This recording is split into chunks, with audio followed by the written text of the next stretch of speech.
अस्सलामुअलैकुम, मैं हूँ फ़ौज़िया चांद नवाब और आज मैं आपको दिखा रही हूँ बहुत लोगों की फेवरेट डिश है ये क्रैब को खाना ज़रा मुश्किल काम होता है। उसके लिए आपको बड़ी तैयारी करनी पड़ती है, ग्लव्स और वो कटिंग वाला प्लास पेचकस कुछ भी बोलते हैं उसको। उसके लिए तैयारियां करनी पड़ती हैं, ग्लव्स पहनने पड़ते हैं और आपको एक छोटा सा डस्टबिन मिलेगा ताकि आप वो कचरा डाल सकें। तो ये आपके सामने एक तैयार जो है वो क्रैब है, मसालेदार, ठीक है। उसके साथ आपको राइस मिलेंगे, कॉर्न मिलेंगे, मसाला भरा हुआ होगा, उसको आपको खाना होगा। जो खाते हैं शौक़ से उनके लिए तो बहुत अच्छी चीज़ है। बाकी इनसे तो पहले डर लगता था काट ना लें, कुछ ना कर लें, अब हम इन्हें खुद ही काट रहे हैं और ख़ुद ही खा रहे हैं।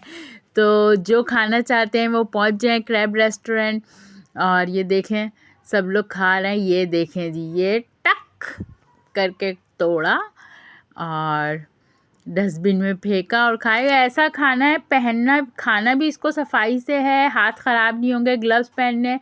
और जो है वो जो कचरा निकलता है खाने में, जो हड्डियाँ कुछ निकल रही हैं, उसके लिए आपके पास डस्टबिन भी दस्तयाब है। तो भाई जो क्रैब लवर्स हैं उनके लिए बहुत अच्छा है, क्योंकि मौसम भी चेंज हो गया है, ठंड हो गई है, तो ये ठंडक में ही खाया जाता है ज़्यादा। ये देखें जी, ये चीज़ है। मुझे तो कुछ समझ नहीं आ रही है और मैं खाऊंगी भी नहीं कभी, लेकिन जो खाना का चाहते हैं वो जा सकते हैं। पता नहीं कैसा इसका टेस्ट होता होगा, क्या होता होगा, मुझे तो अभी भी देख के डर लग रहा है इसको।